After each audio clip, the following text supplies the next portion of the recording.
do a training around a lot of different things. And that's obviously on how to build your business, referrals, mindset, bunch of things. But today, what I want to talk about is communication.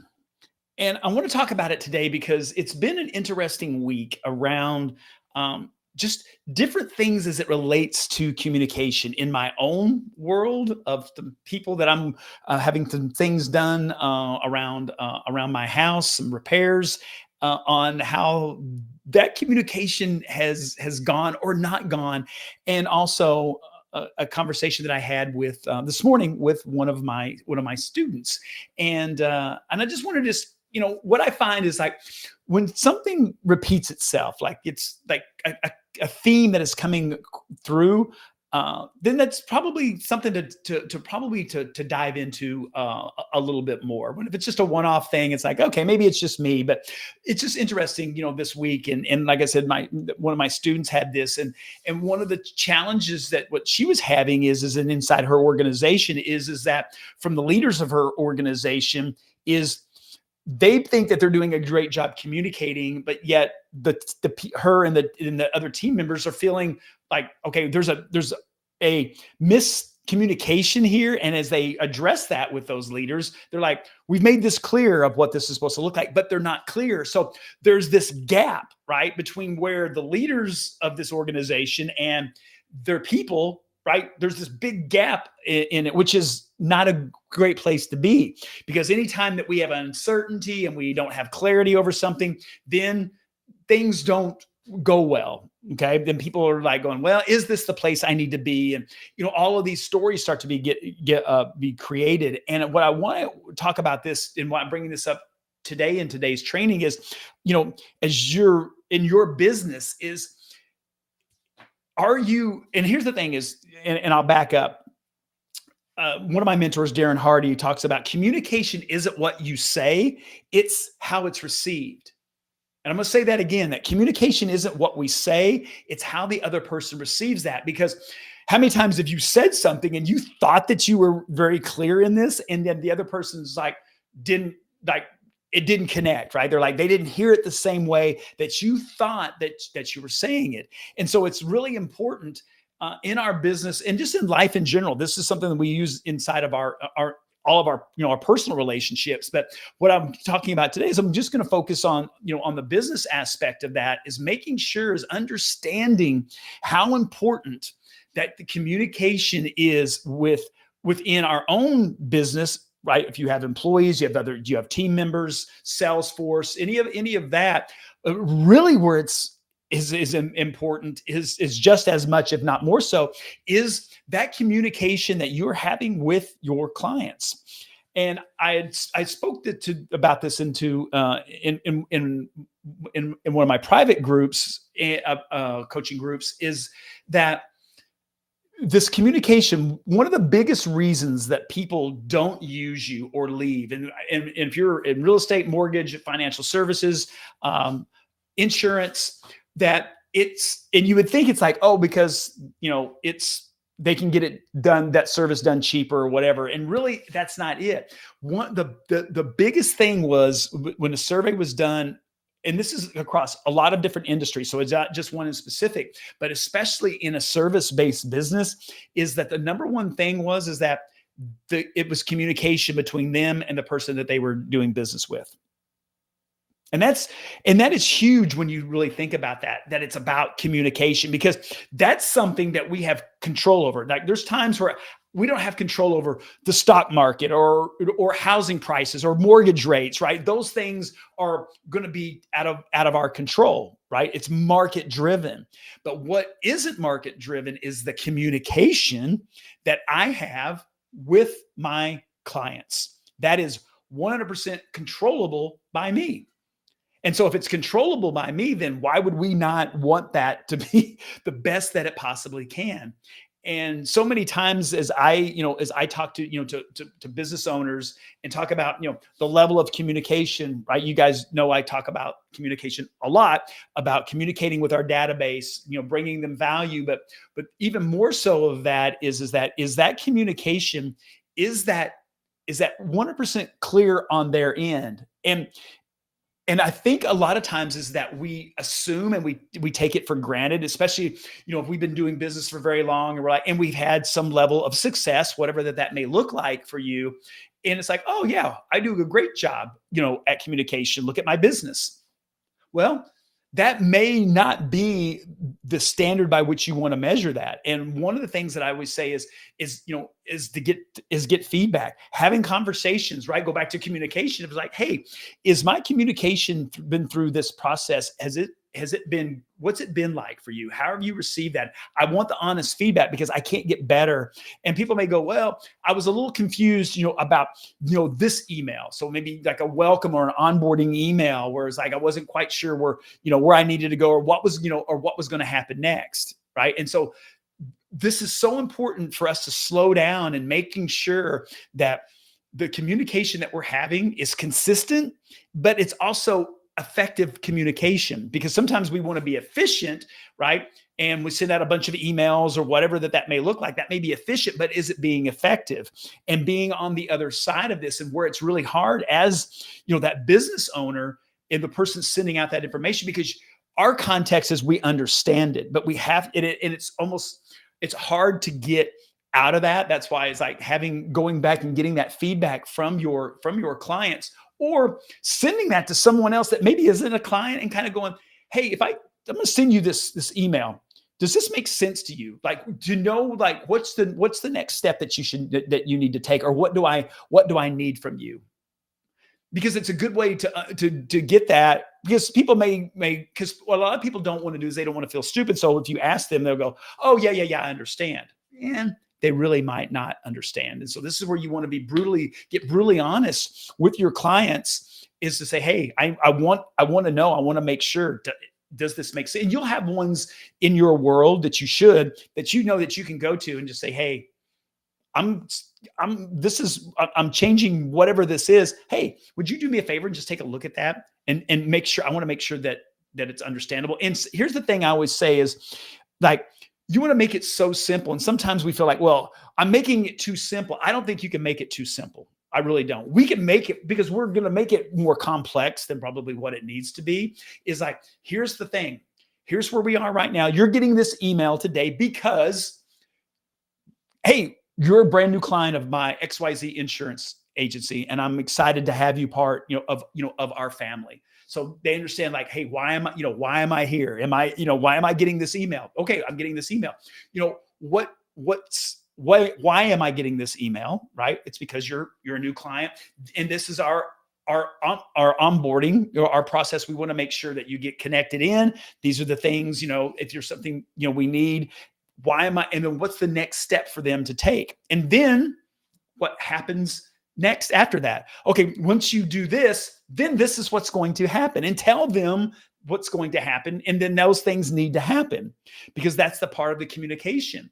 Because then what we can do is they can look at this and kind of go, okay, now I know I'm getting this, and now I know what's going to happen next. Oh, I got that other email. Oh, Bill said I was going to get this email that was going to be about XYZ, and now this is what I need to do or not do, whatever that may look like. So I want you to be thinking about that, as like running those emails or any communication through a filter of, it's like, does this make sense? If I read this, it's like, what do I want them to do or to know? And what are their next steps going to be? Because it's just so crazy of just the breakdown, and so many things happen when we just have either a miscommunication. Like my student this morning, and she's frustrated with this, and she loves the company that she's with. She's reached out to have connection with them, to have a conversation, and they're like, well, we've already talked about it. And they're like, we've already talked about this. I don't want to talk about this anymore. But by results, they haven't done a great job of doing it. And so, that's what conflict comes, right? Conflict comes from unmet expectations, right? This person thought it should look this way. This person shot it this way, and they're both different. And then this is what happens. It's like, well, wait, I thought it was this way. No, I told you it was this way. Well, no, this is the way I understood it to be, right? Then we get into conflict. The challenge, what happens is when we get into conflict with our clients, is then they're like, this is too hard. Like I don't ever hear from them, or when I do, it's whatever. I'm just going to go somewhere else. And then people just go, and then they tell you, they won't sometimes maybe be honest with you why they're leaving and what, why they've left. They're just going to go quietly into the night. They're going to take their business and they're going to go elsewhere. And then you're scratching your head going, well, man, I communicated with them, a lot. Well, you may have communicated with them a lot, but you may not have communicated with them effectively, right? That's the whole piece, behind it. So I want us to be thinking, I want you to take a look, this week, as this is Thursday, take a look in this next week of all the communication. Think about this from a standpoint of when you get a new client, when someone comes into your world, into your ecosystem, what does that look like? Who's having those? And it may not be you. It may be somebody on your team that is in communication with them. What does that communicate? It's your responsibility. It's if these people are working for you and it's your business, is ultimately it's your responsibility. If something in my organization is poor communication, it's my organization. I need to know that. And so look at this, review this at this point to where it's like going, okay, does this make sense? Are the things that we're sending, are they bringing value, or are they helpful, or is it just because we're just sending, random stuff that people aren't opening and then engaging with? Because then it's like, I just get a bunch of just random stuff here that, it doesn't make any sense to me, so I don't open it. And a lot of us, it happens, that way. So, because people are like, well, because they hear me say, you need to connect with your people 36 times a year. Well, it's not all that's not by email. There's a system and a method to all of that. So, but that communication because you want to make sure that the communication that you want them to engage in, that they do that. So there's why this is so important. This is why I'm kind of beating this horse today, in a sense, because you just lose business. I've shared about, people that I've done business with, and the communication was just so terrible. I'm like, I'm not ever doing business with them again, and I'm never going to refer them again either. And it could be that the product was good, or the service was good. It was just hard to do business with them based upon communication or miscommunication with all of that. And as the consumer, as the end user of that, it's not their job, or my job in this case, to teach them how to communicate. That's their job. I'm hiring them, and if they don't have that figured out, then, and I'm open to give them feedback when people are open to feedback. But at the end of the day, if they don't really care, then there's going to be somebody else that we can do business with. Just like in your case, right? This is why one of the top reasons why people leave and stop doing business with someone is over bad communication or not enough communication. That could be the other side. Yours could be other thing to ask yourself is, when was the last time you had a conversation with one of your clients? I mean, a real conversation, right? Picked up the phone, had a conversation. You met them face to face. For a lot of us, it's probably been way too long. We may send out some email or whatever from that thing that's a generic thing, but it's like where I'm just reaching out and going, hey, Bill, wanted to check in, see how you were doing. We haven't talked in a bit. I want to own that. Hey, what's going on? Right. And that's all you got to do. Communication. It's a fact. We're like, oh, okay, great. Especially if I'm in financial services or my insurance agent or somebody where it's just like, oh, I thought you may be in the witness protection program because I haven't heard from you. And I say this story all the time is my home here in South Florida is insured, and I'm not going to say the company, but it's a local company. It's not a national company. And I've never ever once, I'll take that back. I've had one conversation with my insurance agent, and that was when I filed a claim after Hurricane Ian about the damage, on our roof. And that was it. That was it. No follow-up. No, like, hey, after we, nothing. I literally couldn't pick this person out of a lineup. I don't even know her name. And you may be asking, well, why do you stay? Well, I'm in the process because it took us this long to get our roof replaced. Everything was finished up this past week. Thank God. And so I will be, and I'm working on that right now. It's one of the things I'm working on is getting new insurance. because I don't have any intention of staying. I have no relationship with that company. I have nothing. There's nothing holding me there other than the rate. And but that's okay. I'm sure there's somebody else that can do it probably for what they're doing it for, maybe less. And and we'll see. And I won't feel bad about leaving, because the issue of it is that it's been so very transactional. It's been less than transactional, to be honest with you. It's like in 3 years now, over 3 years, actually it's been over 3 years because we've owned the house. It's been probably 3.5 years that I've been paying this company every single month. They get their money, or annually, however we have it set up. But they get paid, and there's never been any like, hey, we appreciate your business, an email, a card, or literally nothing. And it's so like, I don't understand that. And then what will happen? And I'll just tell you what will happen is that once I decide where we're going to go and I cancel that policy, then they'll call me. I would think, maybe they won't, but they're going to call me. They're going to go, Bill, why did you leave us? You've been a client for us for 3.5 years and blah, blah, blah. I'm like, yeah, but I've had one conversation with you.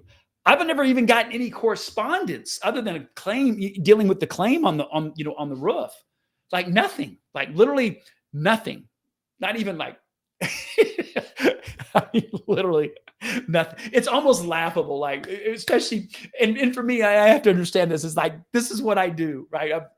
As I teach people how to stay right and connected with people to generate referrals. You know how many referrals I've ever sent to this company? 0. How many did I have the opportunity to, because of people I'm connected with down here that are moving from, I came here from the Midwest, other people that I know that are moving to, the state of Florida.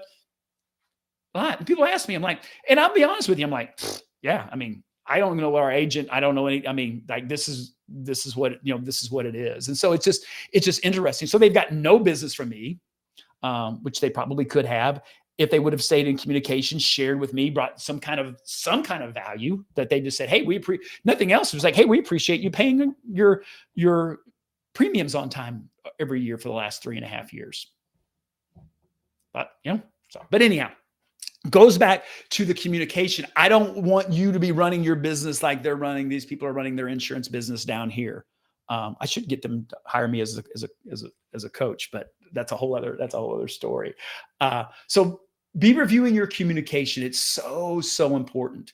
Is it effective? Are you clear in what you're wanting the person that's receiving it? How are they receiving it?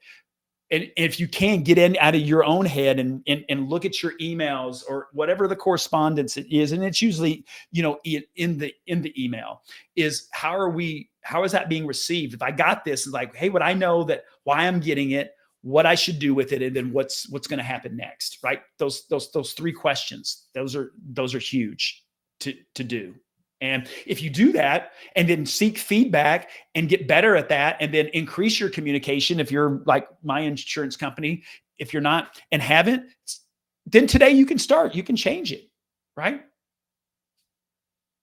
And I've got a letter I use, and I've said it's basically called, it's called the apology letter. I don't have a copy of it, but if you want a copy, and I have my clients send that to their database when I have a new student or a coaching client where I'm like, hey, wow, and they're like, I've done terrible. They've been like my insurance company. I've been terrible about communicating. No worries. Here's the thing. We can start today. And it's a letter. You can mail them, or you can actually use it. You can send it as an email of just saying, hey, here's the thing. I appreciate you as a client. I have to apologize. I haven't done a great job in staying in communication with you, and I'm going to change that. And just by doing that, if I got that letter from my insurance company, would it change it? It would make me think of like, okay, they've recognized it, that they've fallen short on that. It would definitely help. Then if they said, hey, this is what we're going to do, I'm going to stay in communication with you to bring, my goal is to bring value to you, things that you can use in your life.